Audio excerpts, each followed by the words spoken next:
In this video, I'm sharing an epoxy pour gone wrong, plus how I managed to pour a resin river for a 6-foot long table using just 350 ml of resin. I've watched countless resin and wood builds on YouTube, but I always wondered if the way they're built is truly necessary. If you're curious about my thoughts on that, I'll link to them in the video description. So instead of pouring gallons of resin, I decided to carve a resin river. Since I was in uncharted waters here, I grabbed my angle grinder to carve out the river. Yeah, I know, don't ask. Not my brightest moment. Why I didn't use my router, I have no idea. But here we are.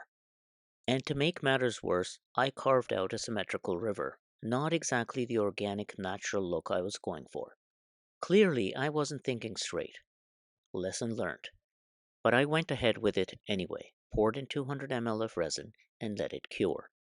After sanding it down, I realized it just didn't look right, so time to remove it and start over.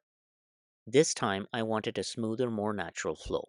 I used my router to carve out the outline, then removed the material in between. And let me just say, everything looks so easy when I'm watching other woodworkers on YouTube, but when you're actually doing it, like I was here, you quickly realize how demanding it is. Every little mistake or irregularity shows up, and you have to be super careful. Once I had the new river carved out, I prepped for another pour. This time it took 360 ml of resin to fill it in.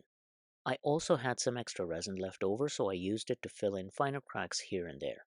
I'll link to the full build in the video description if you want to check it out. After that, it was the usual process: sanding, finishing, and wrapping up the build. I'm just a small channel trying to share my projects with a bigger audience while figuring out how YouTube works. If you found this video interesting or helpful, I'd really appreciate it if you subscribed and shared it with your friends and family. Thanks for watching.